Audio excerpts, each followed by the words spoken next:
Nombreux sont ceux-là qui veulent savoir de quelle faculté proviennent les pharmaciens, qui sont-ils, que font-ils et que faire pour le devenir.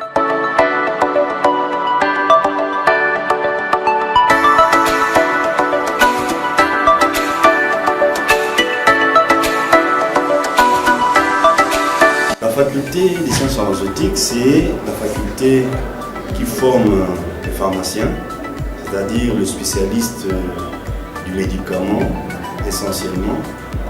Mais ce n'est pas que le médicament, mais nous l'appelons comme cela parce qu'il y a tout un ensemble de sciences qui vont ensemble. C'est pour ça que l'appellation de la faculté, c'est dit faculté des sciences pharmaceutiques. Parce qu'il y a plusieurs sciences qui concourent à la formation du pharmacien, spécialiste du médicament, légalement reconnu et à qui appartient le monopole de la gestion, de la fabrication, de la détention, de la distribution, même à titre gratuit des médicaments. Pour être pharmacien, il faut avoir accompli avec succès les 6 années d'études organisées au sein de cette faculté. Il s'agit d'un premier cycle, d'un deuxième cycle, le premier cycle étant le cycle général de sciences de base, n'est-ce pas? Donc physique, chimie, biologie, mathématiques, etc. Et ensuite le deuxième cycle des épreuves où les cours plus spécialisés, plus orientés vers la profession sont donnés. Et donc après ces 6 ans, avec succès, vous réussissez et voilà, vous pouvez vous dire pharmacien et vous pourrez être autorisé, après bien sûr toutes les conditions, notamment l'inscription au tableau de l'ordre de pharmacien, exercer la pharmacie en République démocratique.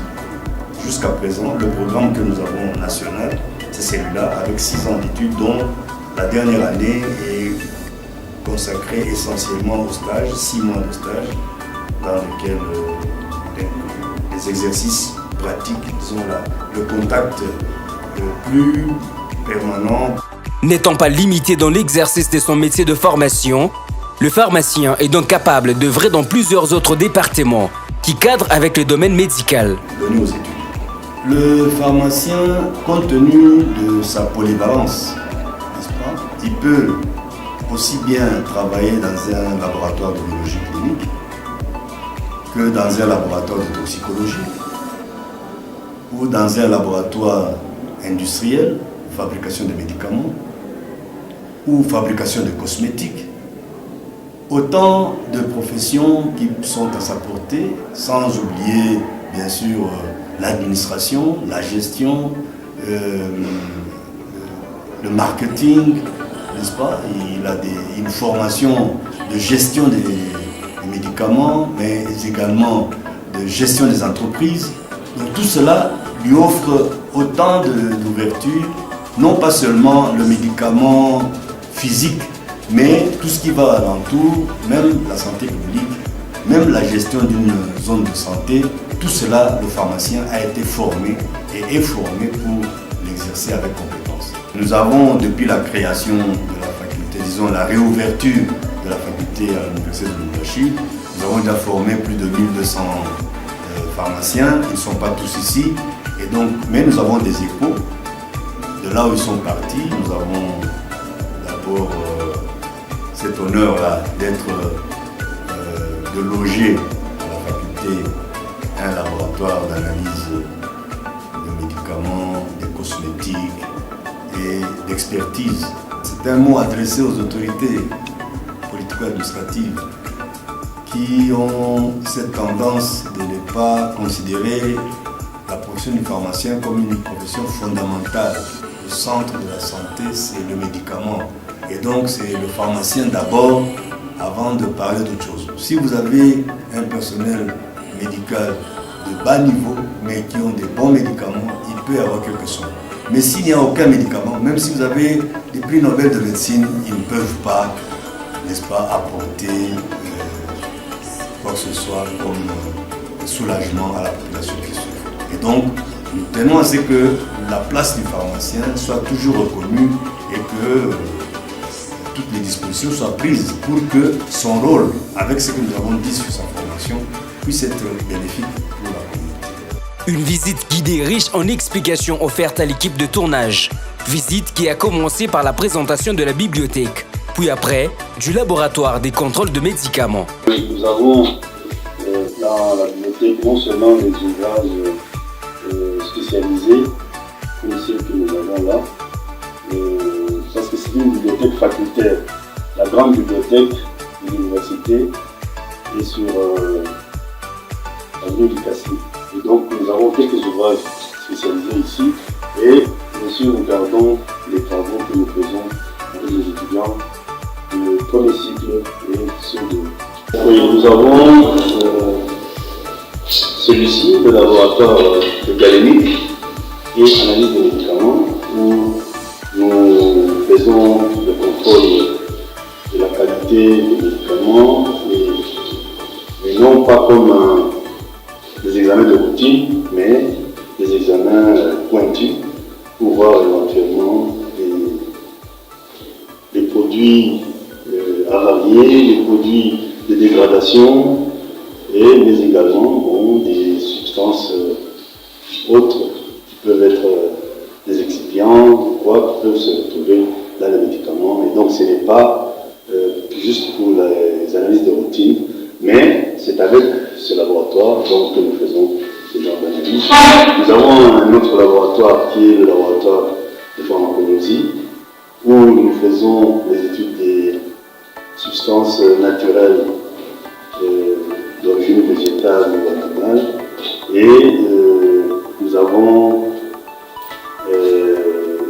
le matériel que vous pouvez voir là-bas, où on peut faire des extractions, et ça peut nous permettre également de faire des analyses très pointues sur les empoisonnements, sur les produits naturels importés qui sont consommés sans aucun contrôle. Nous sommes en mesure de faire ces analyses. Nous avons un laboratoire de biologie clinique où en fait nous faisons de la biochimie médicale, mais également de la biologie moléculaire. Et à ce laboratoire-là, il y a, je dirais, un laboratoire annexe qui est spécifiquement dédié à la bactériologie. Voilà un peu les grands laboratoires. Créé sur ordonnance présidentielle, le Conseil national de l'ordre de pharmaciens comporte des missions et des devoirs. En voici quelques-uns avec explications données par le président David Kawel. Il faut déjà rappeler que le Conseil national de l'ordre des pharmaciens, c'est une organisation qui a été créée sur ordonnance présidentielle. C'est l'ordonnance loi numéro 91 par 18 du 30 mars 1991 de mission de l'ordre. La première mission de l'ordre, nous avons en fait l'ordre avec le devoir d'assurer la défense, l'honneur et l'indépendance dans l'exercice de la profession. Donc là, nous comprenons l'exercice, l'exercice de la pharmacie. L'ordre doit également veiller en fait au principe de moralité, au principe en fait de dignité et de probité nécessaires à l'exercice en toute indépendance de la profession. L'article 3 de cette ordonnance-loi stipule clairement que nul ne peut exercer la pharmacie s'il n'est inscrit au tableau de l'ordre de pharmacie. Donc après les études, après l'obtention du diplôme, la deuxième étape, la plus importante, qui permet à tout pharmacien, n'importe le domaine, peu importe le domaine dans lequel il va exercer, la première condition, c'est déjà prendre son inscription et avoir son numéro d'ordre au niveau du conseil provincial. Les membres qui sont au niveau du conseil provincial de l'ordre sont des pharmaciens, mais l'ordre s'occupe de l'exercice légal de la pharmacie. Et de ce fait, nous avons pleinement le droit de nous attaquer à tous ceux qui vont exercer cette activité, tous ceux qui vont entrer dans les secteurs sans qu'ils n'aient cette qualification, soit ils ne sont pas pharmaciens et ils ne sont pas non plus inscrits au conseil de l'ordre des pharmaciens. L'ordre a le devoir justement d'assurer cet exercice légal de la pharmacie et ils sont poursuivables par la loi. Pour permettre l'accession à l'ordre de pharmacien, quelques conditions sont données. Pour être inscrit à l'ordre des pharmaciens, la première condition, je pense que vous avez parlé avec les autorités académiques, c'est déjà obtenir son diplôme de pharmacien dans une faculté pharmaceutique. On va vous donner l'expertise en fait sur les médicaments. Et une fois que vous avez votre diplôme, vous allez déposer votre dossier au conseil provincial de l'ordre des pharmaciens. Et ce dossier comprendra évidemment votre diplôme, qui va comprendre votre attestation de bonne vie et des mœurs, votre certificat de prestation de serment, et justement il y a des frais d'inscription qu'il faudrait payer. Et le conseil provincial va siéger, et en cas de conformité, en cas de régularité, le conseil provincial va vous inscrire, et votre dossier sera envoyé au niveau national pour que le niveau national, le conseil national puisse vous octroyer un numéro qui va justement vous permettre de l'exercer en tant que pharmacien. Très bien, monsieur. Parlez-nous à présent un peu plus de l'inspection. L'inspection, en fait, c'est l'organe de régulation et de contrôle et qui travaille, l'inspection générale en fait, des pharmacies qui est représentée en province par l'IPES. Il y a la division qui est représentée au niveau national par la DPR, et que ces deux organisations leur mission c'est d'assurer le contrôle, la sanction, parce que c'est eux qui sanctionnent finalement en cas d'infraction pour tous les opérateurs qui sont dans le secteur, et évidemment d'octroyer toutes les autorisations nécessaires, que ce soit une autorisation d'ouverture, une autorisation d'importation des médicaments. C'est pratiquement le bras armé qui va se retrouver sur le terrain pour agir, soit pour sanctionner positivement ou négativement. Comme le disent le latin, dur alex sed lex pour dire la loi est dure mais c'est la loi. Des sanctions sont réservées à tout pharmacien en cas d'erreur ou de faute commise. Le secteur pharmaceutique, c'est un secteur très important. C'est un secteur qui touche à la santé de nos populations. Les gens ou la population, tout le monde devrait comprendre que exercer la pharmacie, il y a des normes. Vous êtes pharmacien, vous voulez ouvrir, on n'a pas de souci. Les pharmaciens connaissent les règles du jeu. Vous ne l'êtes pas, vous devez chercher une main experte qui va vous aider, puisque la loi le permet, de travailler dans le secteur pharmaceutique. Pas plus tard qu'hier, je lisais, je pense sur un groupe WhatsApp, quelqu'un qui disait que ce n'est pas parce que vous avez ouvert une compagnie d'aviation que vous devenez pilote. Ce n'est pas parce que vous avez ouvert un hôpital que vous êtes vous-même médecin que vous allez se mettre à soigner les gens. C'est exactement la même chose dans la pharmacie. Vous ouvrez une pharmacie, vous êtes profane, régularisez, ayez un pharmacien qui va vous guider justement, que ce soit dans l'obtention des autorisations d'ouverture, que ce soit dans le fonctionnement au quotidien de votre pharmacie, pour nous assurer que la population va bénéficier d'un service de qualité et que le médicament que notre population aura sera conforme et pris dans les normes. Mais je voudrais aussi attirer l'attention de notre population. Je pense que les médicaments ont beaucoup de méfaits. C'est plus que les bandits que nous voyons, c'est vrai, nous n'encourageons pas cela, mais les médicaments peuvent tuer que ces bandits qui nous visitent chaque jour. Dieu seul sait combien de morts nous avons. Dieu seul sait combien d'handicaps que la population a eu juste parce qu'ils ont manipulé de façon incorrecte les médicaments. C'est pour cela que nous interpellons aussi cette population. N'allez pas vous approvisionner au marché. Vous ne pouvez pas aller acheter votre produit au marché, exposé au soleil, pas dans les normes. Sachez voir quelles sont les pharmacies dans lesquelles vous allez vous approvisionner. Rassurez-vous qu'un pharmacien est disponible dans la pharmacie pour votre sécurité et pour votre bien. C'est pour ça que nous avons donné des instructions très claires au niveau de la CPPC. Nous travaillons sur un logo qui va permettre justement à la population d'identifier sur la ville, sur la province, quelles sont les pharmacies qui sont conformes, qui sont en ordre. Comme dans toute organisation, nous retrouvons la présence d'un syndicat au sein de l'ordre de pharmaciens. Des pharmaciens au niveau national, et ça s'appelle SINAFACO, Syndicat national des pharmaciens du Congo, et nous nous occupons du bureau exécutif provincial du Haut-Katanga. Notre mission, comme toute autre mission syndicale, c'est de pouvoir étudier, défendre, ainsi que développer les intérêts professionnels des pharmaciens. Comme vous le savez, un pharmacien, c'est aussi un cadre universitaire. Parfois, il est aussi appelé à contracter. Et quand il contracte un travail, il doit être dans les normes acceptables. Et c'est comme ça que nous devons défendre ses intérêts. On ne doit pas traiter un pharmacien comme si on était en train de traiter un œuvre de première place. Régi par les règles pour un bon fonctionnement, l'adhésion au syndicat est conditionnée. On n'est pas protégé directement comme ça, mais il faut s'exprimer. C'est comme l'adhésion dans une organisation syndicale se fait librement. Et Donc à travers cette liberté, quand vous exprimez votre désir, vous venez et vous flottez aux conditions. Les conditions, comme vous le savez, c'est un syndicat national des pharmaciens, il faut d'abord être pharmacien. Et quand vous êtes pharmacien, dans toute autre association, les associations ne vivent que des cotisations. Donc il faut adhérer, écrire une lettre d'adhésion et nous vous présentons finalement les conditions. D'abord, je l'ai dit toujours, même les brasseurs disent une bière, one beer, one people. Donc nous, notre combat, c'est de pouvoir amener la majorité des pharmaciens au niveau du syndicat.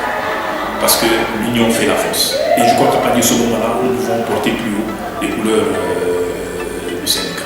En fait, nous recommandons aux pharmaciens de reconnaître le rôle du syndicat. Parce qu'il ne faut pas reconnaître le rôle en dernière minute. Quand vous reconnaissez en dernière minute, il y a des casses.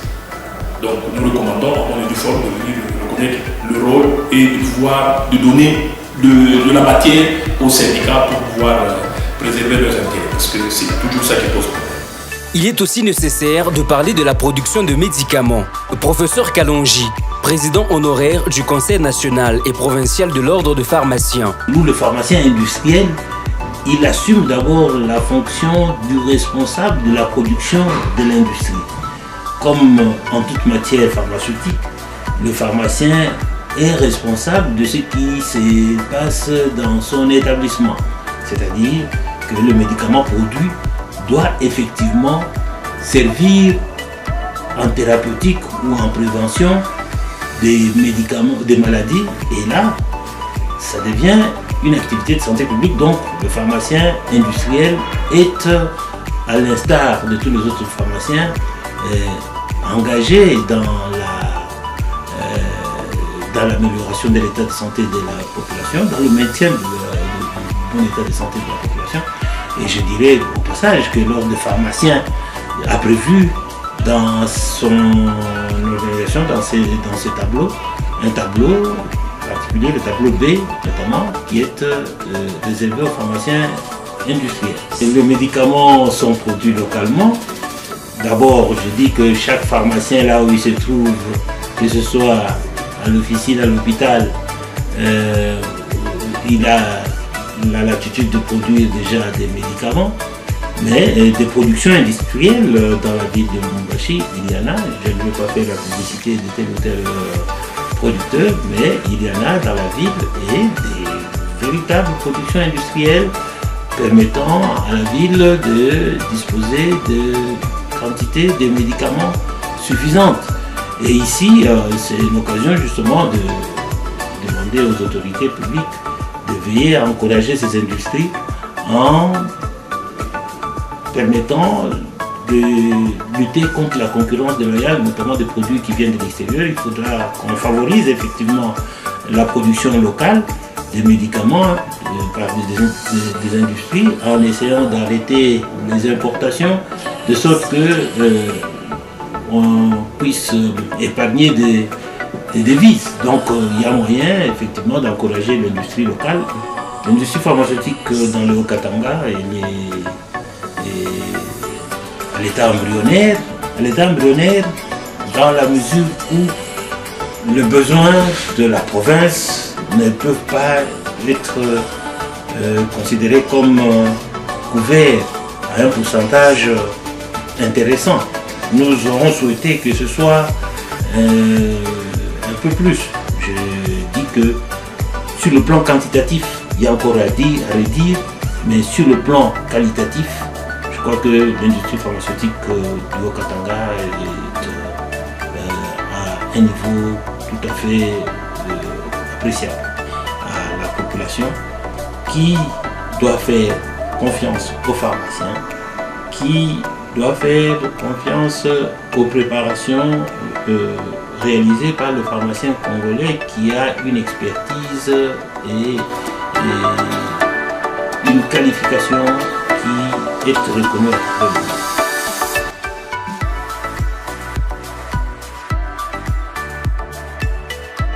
Usant des matériels efficaces de la nouvelle génération, le pharmacien Rémi nous les présente dans le moindre détail. Nous avons des refroidisseurs. En fait, que nous fonctionnons avec des machines qui nécessitent de la chaleur.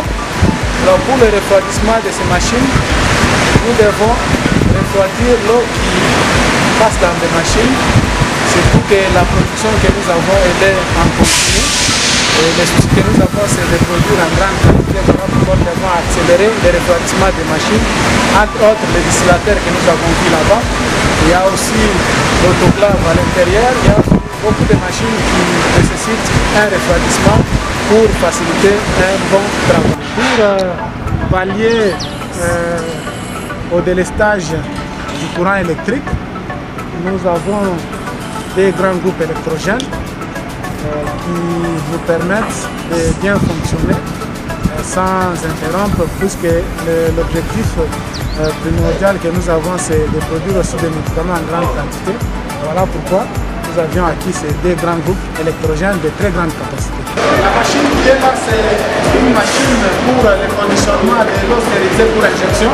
La présentation de 10 ml. C'est une machine qui fonctionne en 3 temps.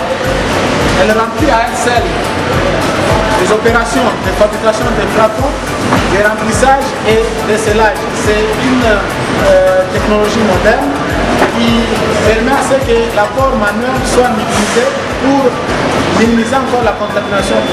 Les articles de conditionnement que nous utilisons pour notre production locale, nous les fabriquons nous-mêmes ici sur base de résine de polypropylène que nous importons de Thaïlande. Et là, nous avons notre salle de fabrication des flacons qui est une zone à atmosphère contrôlée. Il y a plusieurs machines. Il y en a pour la fabrication des flacons de grande capacité, 500 ml et 1000 ml. Et nous avons aussi des machines qui nous fabriquent des flacons de 60 ml et de 50 ml. Les préparations que nous fabriquons ici doivent être stériles. Nous prenons les différentes précautions de sorte que les produits qui vont sortir de notre chaîne de fabrication soient stériles.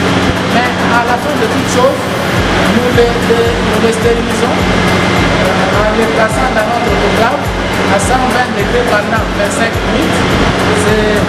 L'autoclave fonctionne en mode automatique. Nous sommes au niveau de la zone d'étage et en paquetage. Là, nous avons les deux activités qui nous facilitent la tâche de stockage des différentes productions que nous avons ici chez nous à l'usine. Les produits qui doivent sortir de l'usine doivent subir différentes analyses. Pour ce qui concerne notre laboratoire de contrôle de qualité, nous avons des types d'analyses qui s'effectuent, la physico-chimie et aussi les analyses microbiologiques. Là, c'est le matériel qui nous permet de pouvoir faire des analyses physico-chimiques. Nous avons entre autres des spectrophotomètres, nous avons des balances, nous avons aussi une vénérie assez importante. Tout cela pour nous permettre de bien effectuer des analyses physico-chimiques en vue de définir la qualité des produits qui doivent sortir de notre usine. Nous faisons des préparations stériles. Lorsqu'on parle de la stérilité, on voit directement l'absence de germes viables. Voilà pourquoi nous avons notre petite unité d'analyse microbiologique avec un équipement complet. Nous voyons entre autres les incubateurs, le microscope, la haute affût laminaire, l'autoclave, le verplucène et beaucoup d'autres matériels pouvant nous faciliter la tâche pour que nous puissions arriver à vérifier la stérilité des... Plusieurs se présentent au titre de pharmacien, les incompétents et les compétents. Mais en réalité, on se demande qui peut bien être appelé pharmacien et exercer en tant que tel. Au niveau de l'hôpital, ce professionnel qui a terminé des études universitaires 6 ans, qui a prêté le serment de Galien et qui est inscrit au tableau de l'ordre, à ce moment-là, maintenant, vous pouvez travailler à l'hôpital. Et qu'est-ce qu'on fait à l'hôpital? Au niveau de l'hôpital, le pharmacien sélectionne les médicaments qui doivent être disponibles à l'hôpital de manière à répondre aux besoins de l'ensemble des professionnels de santé et des malades. Il doit pouvoir savoir les acquérir, il doit pouvoir savoir les gérer, n'est-ce pas, et savoir comment, savoir les remettre aux malades dans de bonnes conditions. Et cela, c'est rare de trouver des professionnels, parce que de temps en temps, on pense que le pharmacien est un commerçant. Non. Le commerçant n'est pas tenu de faire des études universitaires, il n'est pas tenu de... Donc, le commerçant ne devrait pas manipuler les médicaments. Donc voilà, il n'y a que le pharmacien qui, en fait, dans notre pays, légalement, aussi bien légalement que de manière académique, il n'y a que le pharmacien qui est en mesure de détenir le médicament dans des conditions sécuritaires et suffisantes. Ah oui, dans la société, vous vous rendez bien compte que si nous disons que pour que les soins de santé soient donnés dans de bonnes conditions, il faut qu'il y ait des infrastructures, du personnel et des médicaments, partant du fait que le médicament est un des 3 éléments essentiels, et que le pharmacien est la personne qui a été formée pour le gérer, on se rend bien compte que le pharmacien, déjà, de par sa présence, est déjà un des éléments importants pour les soins de santé secondaire. Mais plus loin, le pharmacien, c'est le conseil du public. C'est lui qui a étudié les médicaments, c'est lui qui sait effectivement quand le médicament a été prescrit, au moment de le transmettre au malade, cette liaison entre le malade et le pharmacien fait que cette entité-là qu'on appelle médicament, qui est appelée à guérir ou à apporter des soins au malade, c'est le pharmacien qui le connaît, il va transmettre ce médicament avec les conseils avisés et appropriés. Et à ce titre, le pharmacien est vraiment important pour la société. Dans ce même ordre d'idées, un pharmacien a-t-il le droit de prescrire ou de conseiller un produit à un malade ou à un client? Le pharmacien ne prescrit pas, les médicaments sont prescrits par les médecins et délivrés par le pharmacien. Délivrer, c'est un terme important, ça veut dire que le médicament est enfermé quelque part, il faut le délivrer. Ce n'est pas un don, ce n'est pas un cadeau. C'est une grosse responsabilité, elle est même pénale. Si vous dispensez les médicaments de la mauvaise manière, c'est vous qui payez. Tous les médicaments qui sont dans l'hôpital, c'est le pharmacien qui est censé les distribuer, même s'ils sont prescrits par le médecin. Mais il y a des médicaments qui ne sont pas soumis à prescription médicale. Ceux-là peuvent être distribués suivant le conseil des pharmaciens, quelques analgésiques, des gouttes nasales, des gargarismes peuvent être donnés ou remis directement au malade sans prescription médicale. Il nous est demandé de bien analyser la prescription du médecin. Et si on estime que la prescription n'est pas appropriée, il nous est recommandé de recontacter le médecin et de lui en faire part. De lui dire voilà, j'ai reçu votre prescription, mais il y a des problèmes à tel niveau. Mais c'est à lui maintenant d'insister. S'il dit voilà, il me le faut, il doit réécrire, j'ai bien dit, hein, il faut donner cela. Comme ça, à ce moment-là, le pharmacien, si le pharmacien... Étant une structure bien assise et bien organisée, une équipe de promotion et de surveillance de produits se trouve régulièrement sur le terrain. On parle bien de la délégation médicale.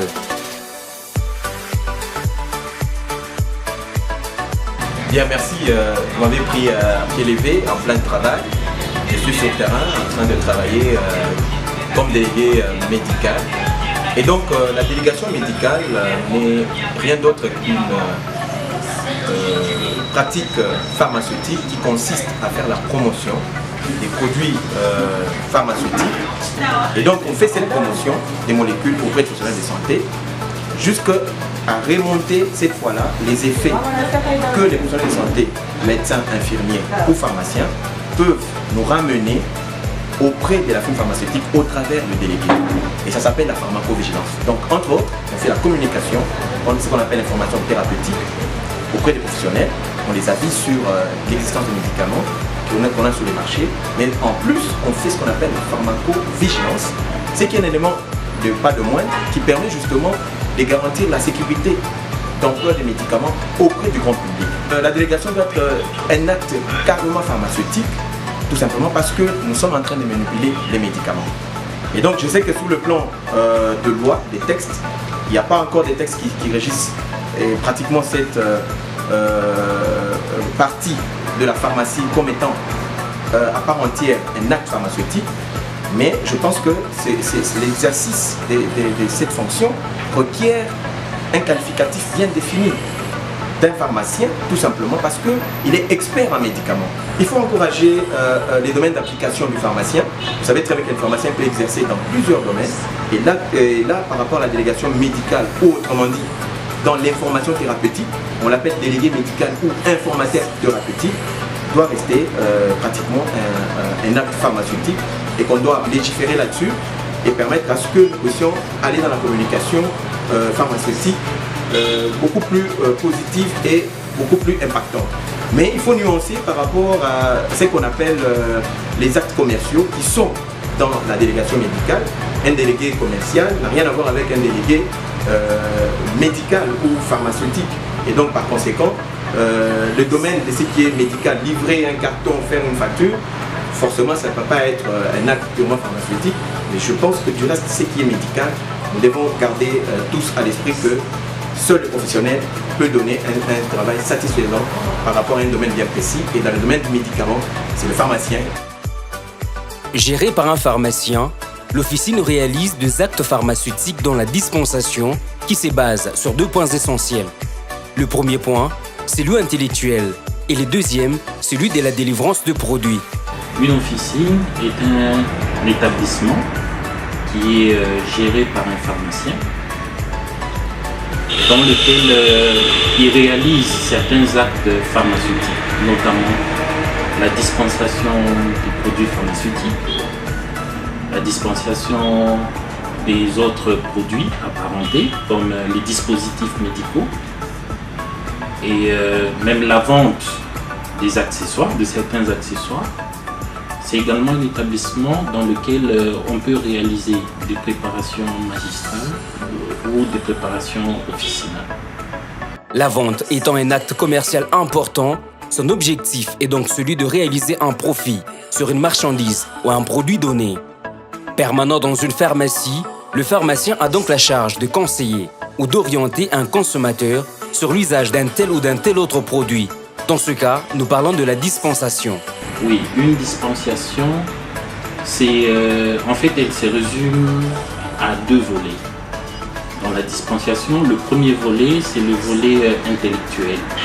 Ça veut dire que le pharmacien reçoit une prescription, il l'analyse, il prépare des produits à remettre au patient, il prépare les doses à remettre au patient et ensuite il met à disposition du patient des conseils sur la bonne administration de ces doses. Et le deuxième volet, ça consiste en la délivrance même des produits pharmaceutiques. Ça veut dire que le pharmacien remet au patient les produits qu'il doit consommer.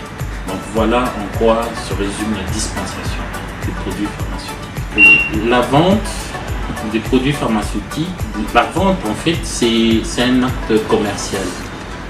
Et elle a pour objectif, pour finalité, de réaliser un profit, un gain sur la marchandise qu'on va remettre en échange de l'argent.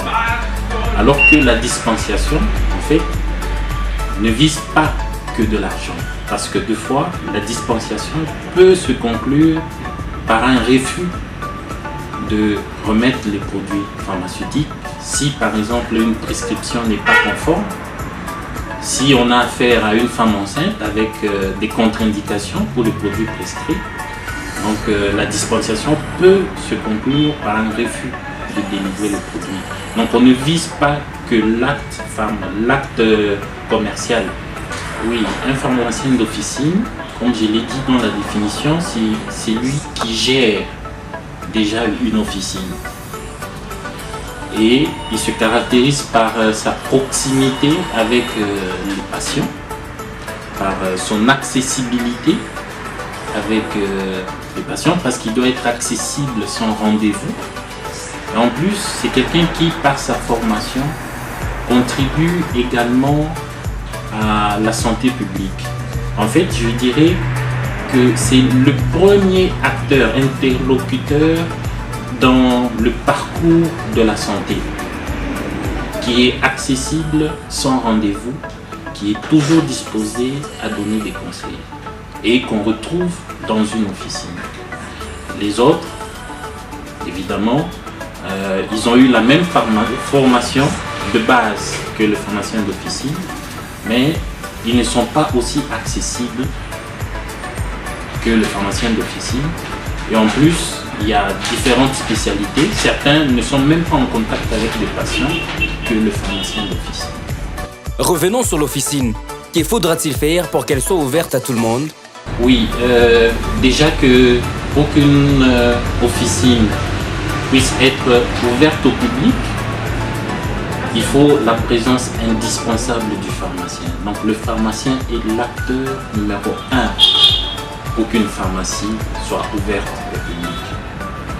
Et en plus du pharmacien, il peut se faire seconder par un pharmacien adjoint, par un assistant en pharmacie ou par d'autres auxiliaires pour l'accompagner dans ses tâches quotidiennes.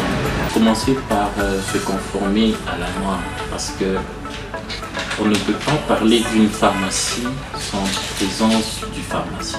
C'est une entorse à la loi. Et la loi exige qu'avant même qu'une pharmacie ne soit ouverte, il faudrait que le pharmacien soit présent. Et c'est au pharmacien à qui on délivre l'autorisation d'ouverture. L'autorisation d'ouverture n'est pas délivrée au nom de l'établissement, mais c'est au nom du pharmacien. Vous comprenez donc que cela est indispensable, que tous les opérateurs économiques qui ont des pharmacies puissent se conformer en engageant, en recrutant des pharmaciens. La supervision n'est pas reprise dans la loi. La loi ne parle pas de supervision, sauf si elle est réalisée par le pharmacien inspecteur en cas d'empêchement du pharmacien titulaire. Il n'y a que dans ce cas-là que le pharmacien inspecteur peut superviser une pharmacie. Mais à part ce cas-là, la supervision n'est pas reconnue par la loi.